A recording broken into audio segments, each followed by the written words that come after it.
A very good evening and thank you for joining GBS News at 9. My name is Stephen George and our sign language interpreter tonight is Alan Kiama. We have a lot lined up for you tonight, but first, here are the highlights. That the arrears that are owed to these doctors must be calculated and paid and indicated to them within 48 hours. We have also discussed and indicated that the Uasin County must rise up and give these doctors in Uasin dignified medical insurance. Doctors have issued a 14-day strike notice, warning the government to reverse pay cuts, clear arrears and honor promotion deals, or face a total healthcare shutdown starting the 6th of August, with intern doctors earning as little as 70,000. The union says enough is enough. We break down what is at stake and what could happen if talks collapse. Agenda watakavyofanya kazi waweze kuboresha maisha ya wananchi hakuna. Hawajakuwa na hiyo mpangilio. Ni nini tunataka kufanyia wananchi? Wanazungumza mambo ya abduction. Tensions rise within Kenya's anti-Ruto's coalition as key figures jostle for the 2027 presidential ticket from Kalonzo to Matiang'i. Eugene to Gachagua, everyone wants the crown, but will division cost them the race? Malnutrition is now claiming the lives of children under 5 as hunger tightens its grip. Health facilities are overwhelmed, supplies are vanishing, and families are desperate. The World Health Organization confirms at least 21 children have died of hunger-related causes this year alone. Then we had an update in my office, and basically it's just to reconfirm to Kenyans that we are ready to host Chan. Everything else that is required of us, we have done. Kenya, Uganda and Tanzania are in the final stretch of preparations to co-host the African Nation Championship kicking off the 2nd of August. CAF is giving a thumbs up, praising the region's unity and readiness to deliver a world-class tournament.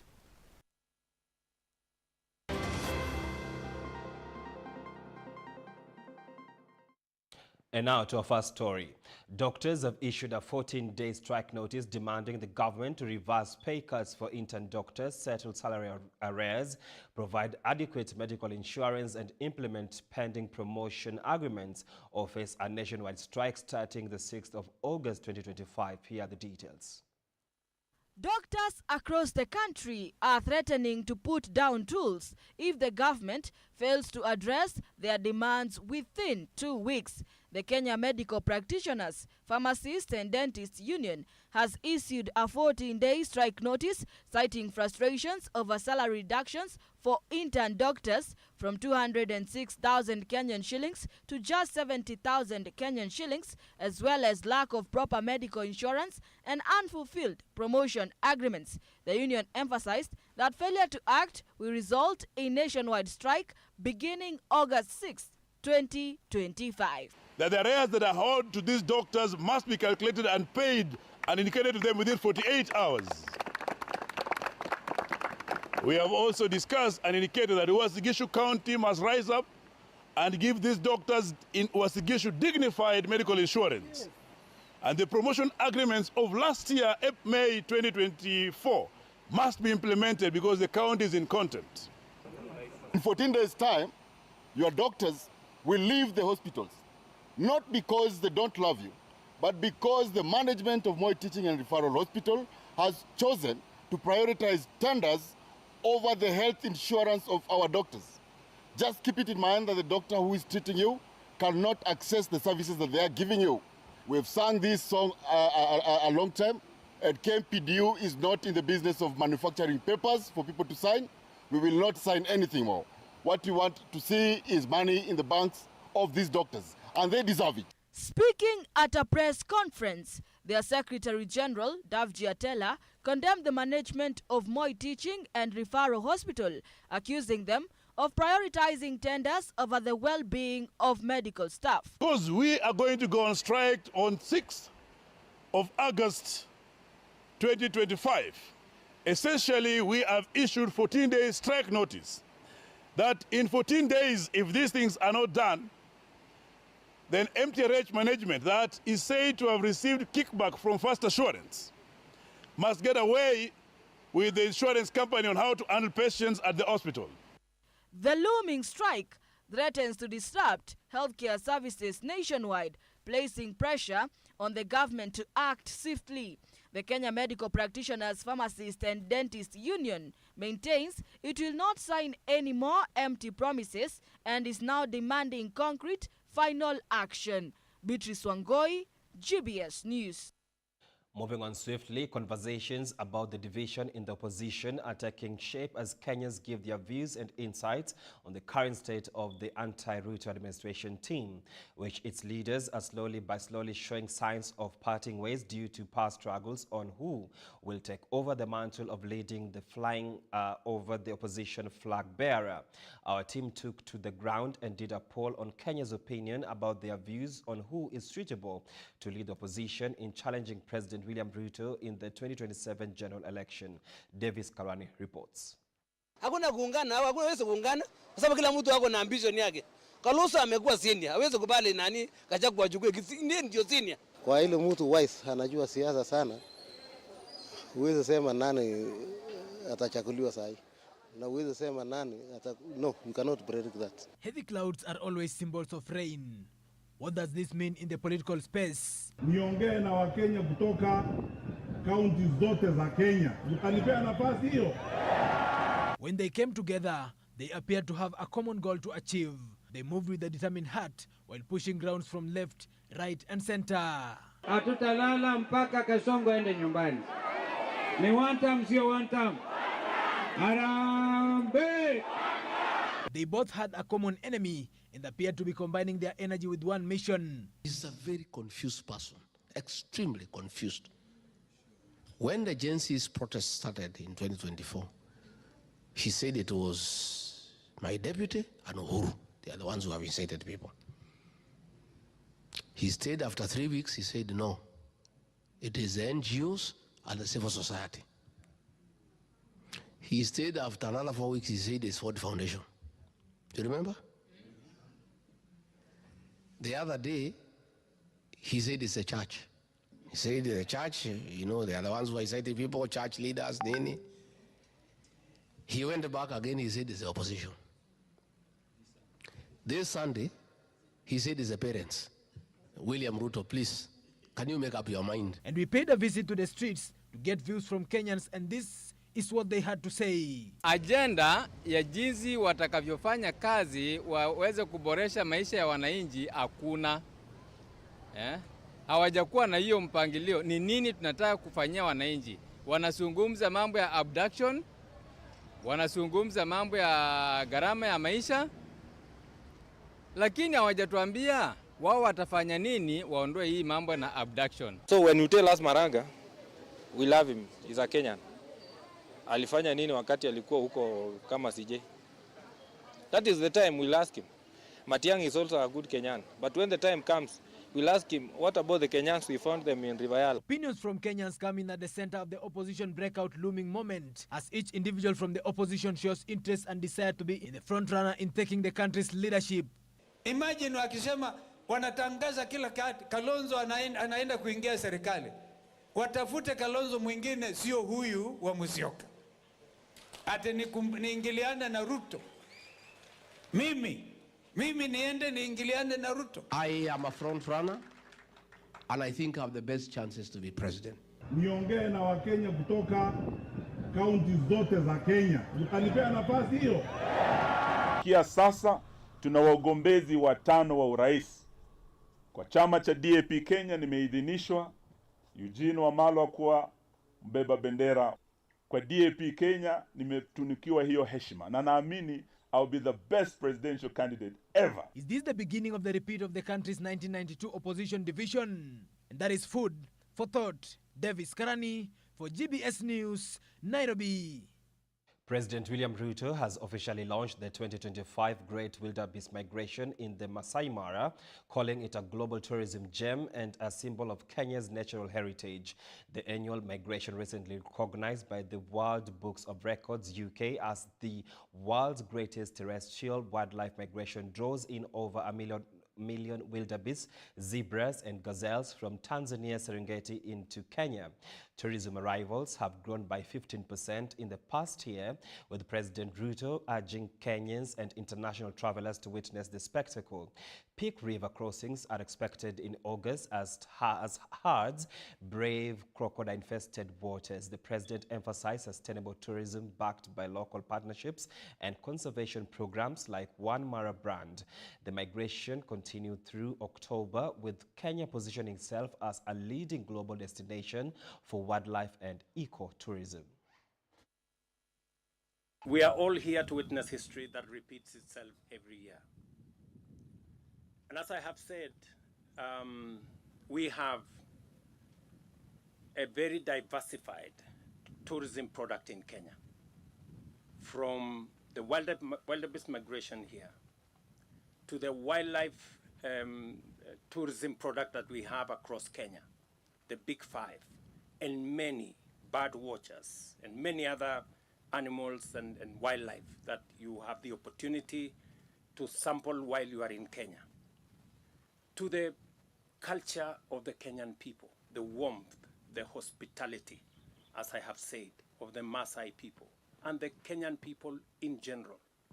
The culture, the customs, the tradition that blends with the spirit of Kenya. The most important aspect of this land is that people don't visit Kenya. They come back to Kenya because this is the home of humankind. This is the place that all started. This is the home of human origins, right here in Kenya. And I'm going to showcase to you next time where the earliest remains of the first man on earth are, in the Republic of Kenya. So when you come back to Kenya, you're coming home to reunite with your spirit, with your soul, with the soil where humanity began. We are showcasing our beaches, as I have said, beautiful sandy beaches, our savannas. The two tallest mountains in Africa are right here. Kilimanjaro is at our border. Mount Kenya is right in the heart of Kenya. And everything in between. We are an interesting destination that you can combine leisure with business. This is also the hub of innovation, where you can travel as you sample products of innovation. This is the home of ICT. This is the home of the M-Pesa revolution. This is the home of our athletics prowess. If you want to run with Olympic champions or world-class champions, you come to Kenya. You will meet them in the streets. The National Treasury has raised alarm over the growing trend of state agencies drifting from their original roles by focusing on profiting-making ventures instead of serving the public. Treasury Cabinet Secretary John Mbadi, speaking before the Senate Standing Committee on Devolution and Intergovernmental Relations, criticized parastatals for using public funds to invest in government securities rather than delivering on their service mandates. The government is walking a tightrope, trying to reduce its reliance on external debt by increasing domestic borrowing. At the same time, it is turning to privatization as a way to boost revenue and ease pressure on public resources. The private sector carries out commercial activities more efficiently than the public sector. Treasury and National Planning Cabinet Secretary John Mbadi says the government will transfer state-owned assets to the private sector through a variety of strategies, including share sales, direct disposals, and securitization. Some of the structures that we have earmarked for the deployment of private sector participation in public financing include asset-backed financing, otherwise known as securitization of public assets, 2 is privatization, and 3 is public-private partnerships. Speaking during the bell-ringing ceremony for the Lindsay 003 Infrastructure Asset-Backed Security, Mbadi revealed that a new listing and disclosure framework is in the works, aimed at regulating public interest entities. In a major milestone towards market-driven infrastructure development, Kenya has successfully listed the Lindsay 003 Infrastructure Bond, raising over 44.7 billion Kenyan shillings through the Nairobi Securities Exchange. I commend the Nairobi Securities Exchange for the remarkable feat of facilitating 3 listings in a single month. This momentum reflects renewed energy, strong leadership, and strategic clarity. President William Ruto hailed the listing as a defining moment in Kenya's push to tap into domestic capital for infrastructure development. It confirms our capacity to mobilize substantial domestic capital to finance strategic national priorities, reduce our reliance on external borrowing, and strengthen Kenya's economic resilience. Nairobi Securities Exchange chairperson Kiprono Kitone, on his part, noted a strong recovery in the bond market, highlighting a recent equity listing and record-breaking bond trading volumes. President Ruto has now challenged the NSC to grow its base to 9 million active investors by the year 2029. This is Jeff Oboki, GBS TV News, Nairobi. As political momentum builds ahead of the Mbeere North parliamentary by-election, residents of Mumunji Ward have made a passionate appeal to the United Democratic Alliance Party, urging it to nominate a candidate from their area. Speaking during a press briefing at Kambarari Market, they argue that this would end years of political exclusion and finally give the ward meaningful representation. Here is more on the details. Residents of Muminji Ward, led by spokesperson Adson Nyaga, called on President William Ruto, who also is UDA party leader, to consider direct nomination for a Muminji aspirant. Since independence, no MP has come from our ward, Nyaga stated in a joint declaration. Other locals, including Nicholas Muturi, emphasized the ward's unwavering support for Kenya Kwanza and had confidence that a local candidate will secure an easy win. Rael Mururi also voiced frustrations over neglected development, citing lack of clean water, poor roads and minimal government presence.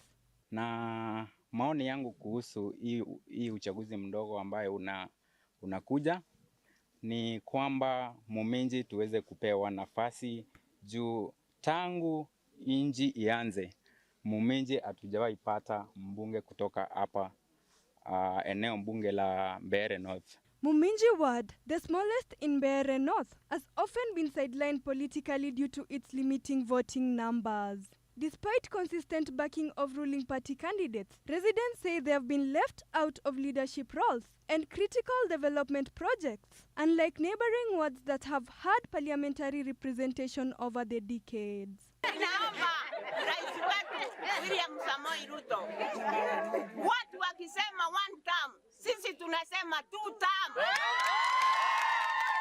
sababu tunaona yeye ni mtu wa kutufikiria Muminji Ward. Tunamuuliza kwa heshima, kwa unyenyekevu, patie mtu wa Muminji Ward hiyo ticket ya UDA ndio tumsague, tuvikiwe na yale inavikia wale wengine.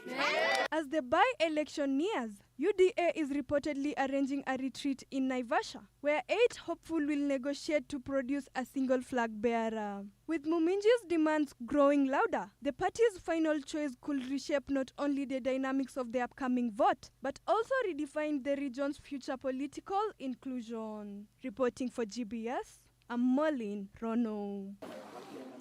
Well, it is time for us to take a short break. Keep your feedback streaming on social media platform at GBS TV Africa. The SMS line is 244. Be right back. My name is Ima Gatoru. I'm a model, a commercial model to be precise. And I've been asked this question, like, is model an art? And yes, modeling is an art.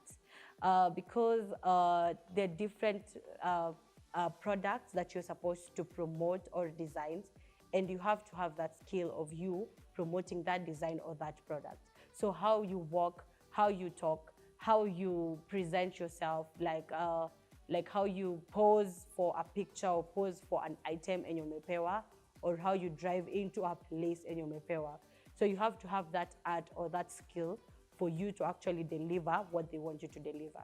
So yeah, modeling is an art.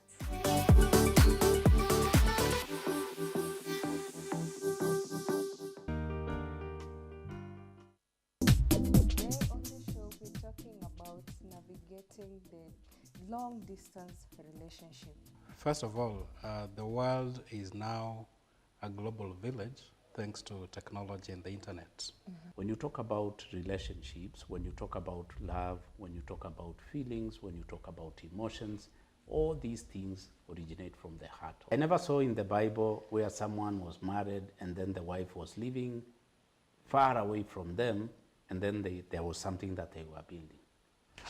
When it comes to relationships and probably communication, that distance is not a barrier. Yeah. But it is in communication, in effective communication. There is something that long-distance relationships lack, which is very essential for effective relationship building. When you're cooking and the tap gets spoiled, do you try to repair it from that point, or you run to the main source and then you close it?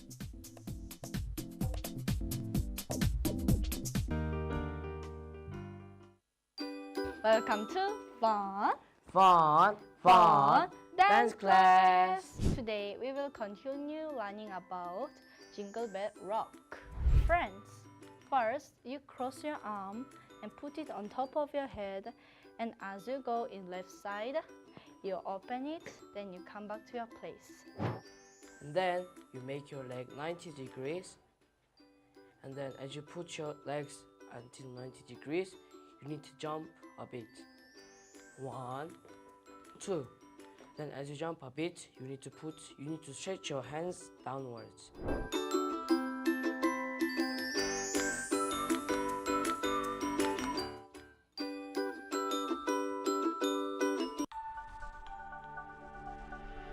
Everywhere, GBS. And welcome back now to international news. Kenya and Egypt are working to increase their trade and investment partnership, as evidenced by recent high-level discussions and agreements. These efforts aim to strengthen bilateral relations, boost trade volumes, and foster economic growth in both nations. Mudavadi said the signing of a joint declaration for a strategic and comprehensive partnership between Presidents William Ruto and Abdel Ali this year was a major milestone in further deepening the collaboration between the two nations. Kenya and Egypt are deepening their partnership politically, economically, and culturally. Speaking at the Egyptian embassy residence during the Arab Republic 105th independence anniversary, Prime Cabinet Secretary Musalia Mudavadi described the growing ties as a step towards shared prosperity. Kenya is honored to have Egypt as a friend and a strategic partner in the region. Our enduring ties span decades of close cooperation across the fields of trade and investment, education and technical training, health, agriculture and food security, tourism and culture, and people-to-people exchanges, among others. Trade between the two countries is already on the rise. In 2025, it's estimated to hit up to $700 million US, with Egypt ranking as Kenya's second largest tea export market. On the economic side, bilateral trade continued to rise with a steady 1.3% annual increase. Egypt ranks among Kenya's top trading partners and is the second largest importer of Kenyan tea. Mudavadi pointed to a key milestone earlier this year, where President William Ruto visited Egypt, a first of its kind by Kenyan head of state, and led to signing of 12 memorandum of understanding in areas ranging from investment and youth empowerment to port development, housing, and even space technology. Kenya and Egypt have also continued to deepen their relations through high-level engagements. Most notably is the state visit by President Ruto to Egypt in January 2025. The historic visit marking the first state visit to Egypt by a Kenyan president culminated in signing of a strategic and comprehensive partnership agreement. Additionally, our two heads of state jointly witnessed the signing of 12 memoranda of understanding, further cementing our bilateral ties and elevating our relations. Egypt's largest private bank, CIB, is also expanding its presence in Kenya, with 7 branches already operational. 76 Egyptian companies are now registered with Kenya Invest. The commercial international bank, CIB, is Egypt's largest private bank, now operates 7 branches in Kenya under its own brand name, CIB Kenya, reflecting the political will to intensify and further deepen economic and commercial ties with Kenya and the commitment to support Kenya's development plans. The outgoing Egyptian ambassador to Kenya was also praised for helping drive this partnership forward during his tenure. During his tenure, Ambassador Tia has played a pivotal role in deepening the bonds of friendship and cooperation between Kenya and Egypt. Under his stewardship, we witnessed the successful state visit of His Excellency President William Ruto to Egypt in January 2025. He also oversaw the convening of the 7th session of the Joint Commission for Cooperation in Nairobi in March 2024. Ambassador Tia notably distinguished himself as a dedicated champion of economic diplomacy. Under his leadership, business engagements between Kenya and Egypt grew significantly, as exemplified by the successful Kenya-Egypt Business Forum held alongside the Joint Commission for Cooperation in March 2024. The two countries are also working together through platforms like COMESA and the African Continental Free Trade Area, in line with Africa's wider development goals. On the regional front, Kenya and Egypt's active participation in regional frameworks such as the Common Market for Eastern and Southern Africa, COMESA, and the African Continental Free Trade Area reflect our commitment to advancing economic integration and boosting intra-African trade in alignment with the African Union's Agenda 2063. Beyond business, both nations continue to cooperate on peace and security across the region, particularly in conflict-affected areas like Sudan, Somalia, and the Sahel. Kenya and Egypt remain steadfast in supporting multilateral efforts to promote peace and stability in conflict-affected regions such as Sudan, South Sudan, Somalia, Libya, and the Sahel. Through our active participation in the African Union and in close collaboration with the United Nations, we continue to champion African-led solutions to African challenges. Susan Nganga, GBS News, Nairobi. Director of National Intelligence Tulsi Gabbard on Friday released a slew of documents that she said implicate members of the Obama administration for treasonous behavior during 2016 election. The claims confused the allegation that Russia interfered in the 2016 election with the idea that it actively tried to change results by hacking into voting systems. President Donald Trump on Tuesday made the accusation to the former President Barack Obama while appearing at an event to discuss trade with Philippines leader Ferdinand Marcos Jr. And his long and meandering answers is a window into how his mind works. The witch hunt that you should be talking about is they caught President Obama absolutely cold, Tulsi Gabbard. What they did to this country in 2016, starting in 2016, but going up all the way going up to 2020 in the election. They tried to rig the election and they got caught. And there should be very severe consequences for that.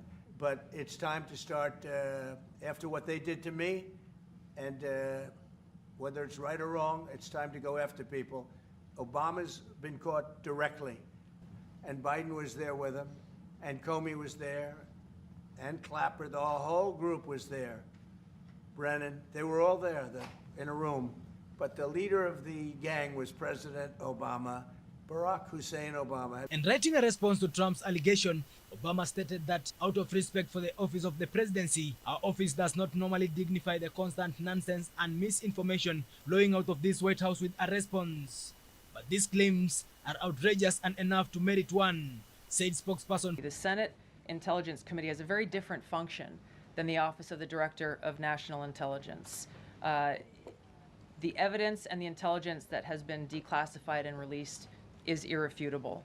I'm going to let Caroline speak to Secretary Rubio. I'll speak to both questions. First, on Secretary Rubio, he put out a statement in 2020 following that Senate Intelligence Committee report, and he said what they found is troubling. We found irrefutable evidence of Russian meddling, which the Director of National Intelligence just confirmed for all of you, that Russia was trying to sow distrust and chaos. But what's the outrage in this that Secretary Rubio did not say at the time, the Democrats were saying at the time, is the fact that the intelligence community was concocting this narrative that the president colluded with the Russians, that the president's son was holding secret meetings with the Russians, all of these lies that were never true. And he also said at that time, we discovered deeply troubling actions taken by the FBI under Comey, particularly their acceptance and willingness to rely on the Steele dossier without verifying its methodology or sourcing. The Steele dossier that many outlets in this room ran as the gospel truth, and it was cooked up and paid for by the Clinton campaign.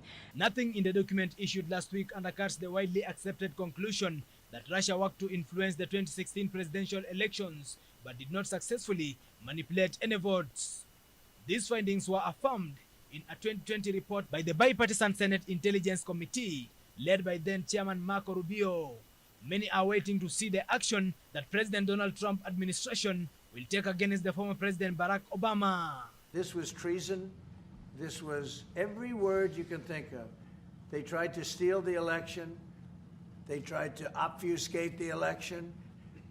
And it's the most unbelievable thing I think I've ever read. So you ought to take a look at that and stop talking about nonsense, because this is big stuff. Davis Karani for GBS News. Chinese President Xi Jinping has said Europe and China must take the correct strategic choices in the face of recent global challenges during a summit with top European Union officials, which comes at a particularly rocky time in their relationship. The president remarks on Thursday followed a meeting with the EU Commission President Ursula von and European Council President Antonio Costa, who are in Beijing for the 25th EU-China Summit. The event is the first in-person summit for Chinese and EU leaders since 2023 and more modest than initial plans for a two-day meeting in Europe.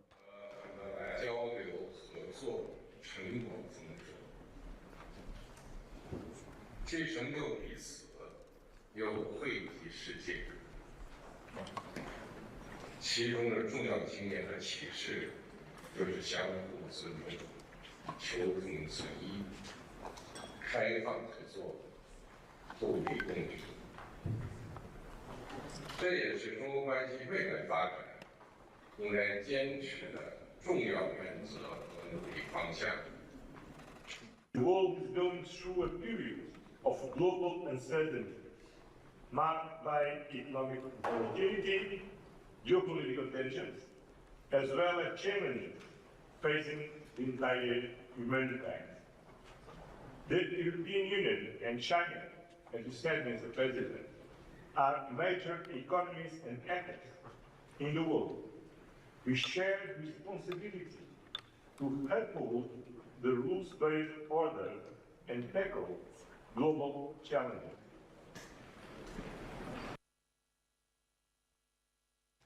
Thousands protested in Kyiv and other Ukrainian cities against the law weakening anti-corruption bodies in the largest anti-government rallies since Russia's full-scale invasion over 3 years ago. Shouting veto the law and we are against it, demonstrators demanded on Tuesday that President Zelensky veto the new legislation. Yet, despite the protest, Zelensky signed the bill into law late Tuesday. Now, according to the parliament's website, raising international alarm, protest broke out shortly after Ukraine's parliament voted for the measures which will tighten the Prosecutor General's oversight of the two key anti-corruption agencies. The bill passed despite critics warning it could weaken the agency's independence and give President Zelensky's circle greater influence over investigations.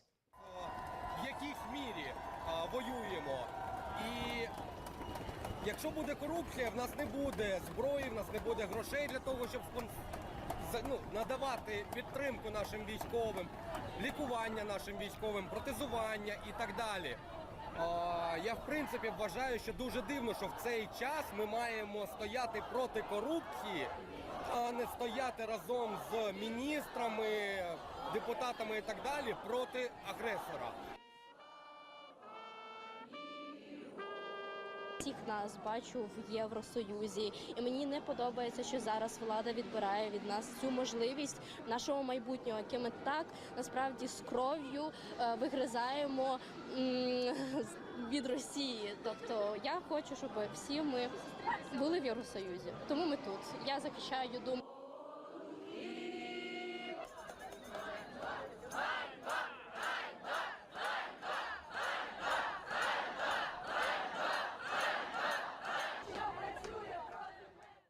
Keep streaming into our social media platform at GBS TV Africa. I'll be right back with more. Hello everyone!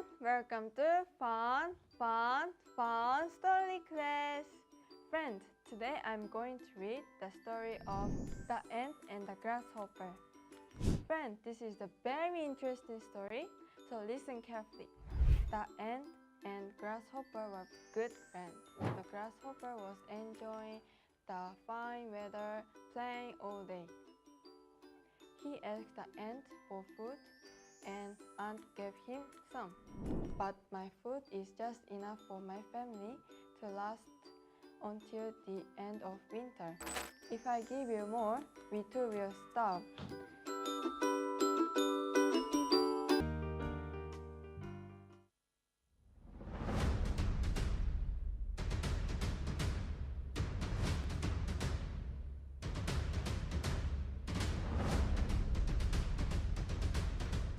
Mahali ambapo nakukaribisha tena kwa mpigo tena zaidi kila siku ya Jumamosi. Unazidi kuungana nasi. Ukiangalia Real Betis walianza kwa moto sana.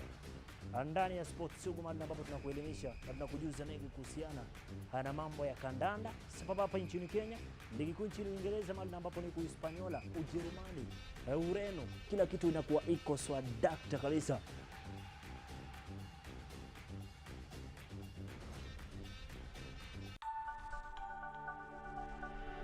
Everywhere, GBS. And welcome back. A worsening hunger crisis is unfolding in Gaza, where malnutrition is now killing the very youngest now. Health facilities are overwhelmed, supplies are running out, and families are left helpless. The World Health Organization has confirmed at least 21 malnutrition-related deaths among children under 5 this year alone. Here's more on the report. In the heart of Gaza, a silent emergency is accelerating. Children, already battered by conflict, are now dying of hunger. Since mid-July, all centers treating severe acute malnutrition have reached full capacity. But even more alarming, they've run out of life-saving therapeutic food and milk. One by one, families bring in frail skeleton children. Some have not gained weight since birth. Others have survived on nothing but water for days. The simplest treatment, nutritional milk, supplements, even biscuits, are nowhere to be found. At one hospital in Gaza City, health workers are forced to turn children away. Babies who should be breastfed go hungry because their mothers, themselves starving, can no longer produce milk.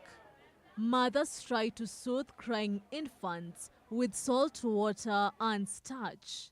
Some children are so weak they barely move. Others lie motionless, eyes sunken, bodies shrinking day by day.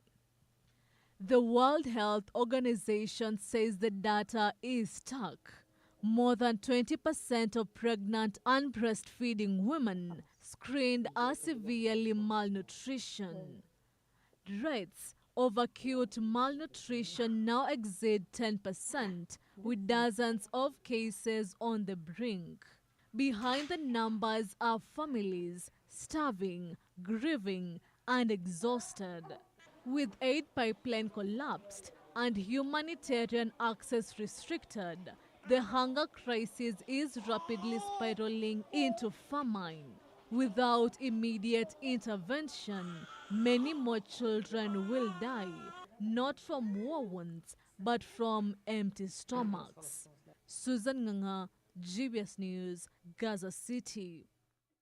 The Trump administration has announced a bold new strategy to accelerate the U.S. lead in artificial intelligence, unveiling a plan to ease environmental regulations and expand AI technology exports to allied nations. The blueprint includes dozens of policy changes aimed at fast-tracking data center construction, streamlining federal approvals, and removing red tape that officials say has slowed the AI development. It also proposes a unified national framework to override state-level restrictions aimed to create a more consistent regulatory environment across the country. Supporters argue the plan is a necessary step to outspace China in the global AI race and strengthen U.S. leadership in emerging technologies. Key industries such as semiconductors and cloud computing are expected to benefit from the relaxed rules and increase international collaboration. However, critics warn the approach could weaken protections around environmental sustainability and data privacy, raising concerns about long-term societal impact of unchecked AI growth. Winning the AI race will demand a new spirit of patriotism and national loyalty. We will not allow any foreign nation to beat us. Our children will not live on a planet controlled by the algorithms. We also have to have a single federal standard, not 50 different states regulating this industry of the future. Tesla is preparing for a few rough quarters, according to the CEO Elon Musk, as the company faces the impact of reduced U.S. government support for electric vehicles. On a recent earnings call, Musk cited the end of federal tax credits and lower regulatory credit sales as key challenges. Tesla's Q2 revenue dropped to 12% to $22.5 billion, while profits fell 16% as global deliveries declined and competition from low-cost Chinese EVs intensified. Now, despite the downturn, Musk remains optimistic about Tesla's long-term outlook. He highlighted upcoming revenue from self-driving software and services, which he expects to ramp up by late 2026. Tesla is also pushing forward with its robot-taxi program and a more affordable Model Y variant, though some launches have been delayed to next quarter.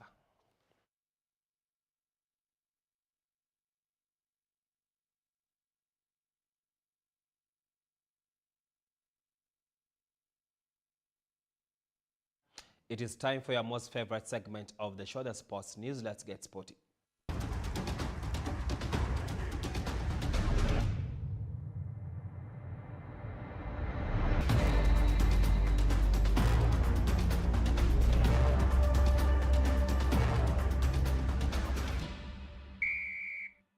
East Africa is on the brink of making football history. Kenya, Uganda and Tanzania are putting final touches on preparations to co-host the African Nation Championship, which officially kicks off on the 2nd of August. It's the first time the tournament is being held in this region, and expectations are sky high as excitement builds. Officials say the three countries are ready to deliver a world-class event, as Elvis Muyodi reports. Final preparations are nearly complete as Kenya, Uganda and Tanzania get ready to co-host the African Nations Championship, kicking off on August 2nd. Kenya Sports Cabinet Secretary Salim Mvurya says the country is fully prepared, with CAF confirming significant progress across all areas. The delegation has been to Kasarani and Nyayo. And then we had an update in my office, and basically it's just to reconfirm to Kenyans that we are ready to host CHAN. Everything else that is required of us, we have done, and CAF has confirmed that we are making good progress. CAF General Secretary Mosengo Omba has also given the green light, saying it's all systems go. This is the last visit before the kickoff. I can say that I'm really satisfied to what I have seen. The top grass is here, the changing room, everything is. We are ready to kick off on 2nd of August. While some minor adjustments remain, he praised the strong coordination and teamwork shown by the three nations, calling it a great example for the rest of Africa. Of course, yes, something to be fixed, like the chair to put there, to move from one place to another. This is all together one competition. 3 in 1. So 3 of them, they are doing well. And the coordination of very well, exchange of information very well. I think that this is we have to learn from here in Africa, to see 3 countries, they put effort together, they put resources together to deliver this competition. This we have to learn from this. Excitement is building, not just among football fans, but also in the tourism and hospitality sectors. This is East Africa's first time hosting CHAN, and the region hopes to use it as a springboard for an even bigger goal, hosting the Africa Cup of Nations next year. Elvin Muyodi, GBS News. Otieno played for Gor Mahia and made appearance for Kenya national football team, including the 2 1994 FIFA World Cup qualifying matches. After retiring from playing football, Otieno became a manager. He led his former team Gor Mahia before being appointed as Kenya national team manager in December 2010. In 2013 to 2015, he was head coach at Sony Sugar. November 2024, mid-2025, he was again interim and head coach at Gor Mahia FC. Here's more on the details. Zedekiah Otieno returned to Gor Mahia as interim head coach in 2024, guiding the team to an impressive run that briefly reignited their title hopes. But despite early success, his role was downgraded in February 2025 after the club appointed Croatia's Sincere Mihik. Zico stayed on as assistant head coach, but tension grew, and after a trophyless season, Gor Mahia parted ways with the entire technical bench in July 2025. Now Zico has made a deal with Tanzania Prison FC after the exit of coach Amani Joshua, who led the team during the first half of that season through early 2025. Brian Omala reporting for GBS TV, Nairobi. With only 9 days to the African Nation Championship CHAN, the Harambee Stars are gearing up for their first ever appearance at the tournament. Head coach Benny McCarthy has officially named his 25-man squad ahead of the tournament, which kicks off on the 3rd of August at Moi International Sports Kasarani. With a mix of young talent and seasoned players, Kenya is looking to make a big statement on home soil. Here's more on the details. Harambee Stars are set for a historic debut at the 2024 African Nations Championship CHAN, kicking off on August 3rd at Kasarani Stadium. Head coach Ben McCarthy has named a 25-man squad, blending fresh talent and seasoned experience. It's all about creating winning mentality, winning team, winning spirit, because when you train to win, because what you do in training, you do in a match as well. So I think what I just try and make players understand that every single training session should be taken as serious as a match. Standouts in the squad include Shabana's Austin Musa Odongo, Posta Rangers Felix Oluoch, and veteran striker Masood Juma, who has recently signed for NSL side Migori Youth. Masood Juma, yes, he was another player that was communicated to us that he was back in Kenya, and then he signed with second division, I'm not sure if it's second or first division team, so that he was eligible to play. And if I wanted to include him in the squad, I am more than welcome to do so, because he is registered to the league and is eligible to play. And obviously he's a player that I know of his qualities. I had him in the international camp in the group. He played a huge part for me in the team. But as a coach, when I coached in South Africa, I was the one who signed him for Cape Town City, so I know the qualities of Juma, and I know when you have that type of quality available, then you would not be a smart coach if you don't include such players, if you can have them available for the national team. The squad features strong FKF Premier League names across all positions, with Gor Mahia, Kenya Police, and Tusker well represented. I'm lucky that most of the midfielders called up for the national team may play now at some point. So na feel hiyo jeli haiko mbaya sana, because at some point tumecheza nao, so niko happy sana, nasema niko lucky to have players nimecheza nao at some point. Yeah. It's a pressure on me and every attacker, because for the team to win, we must score a goal. So hiyo ni pressure. Now it's not the first time, so Gor Mahia has a lot of fans, and that's a lot of pressure playing for Gor Mahia. So I think to me, I'm used to that pressure, and I'll just have to do my best. As a player, my plan is to help the national team win the cup, because it's on our home soil, and it's every Kenyan's dream to win it at first time. Drawn into a tough Group A with DR Congo, Morocco, Angola and Zambia, Kenya will rely on home support and momentum. Last bit of camp left that will give us, optimize our chances, because the group that we're in, it's a group of death. And if we're not properly prepared, we're going to have shortcomings, and yeah, people will ask questions. With Coach McCarthy's belief in the squad's intensity, the Stars are ready to shine on their biggest stage yet. Elvin Muyodi, GBS Sports. Well, we've come to the end of the news bulletin. It is always a pleasure having you on board. Let's do this again next time. Send channel to make your news our business. My name is Stephen George, and our sign language interpreter tonight has been Alan Kiema. Good night.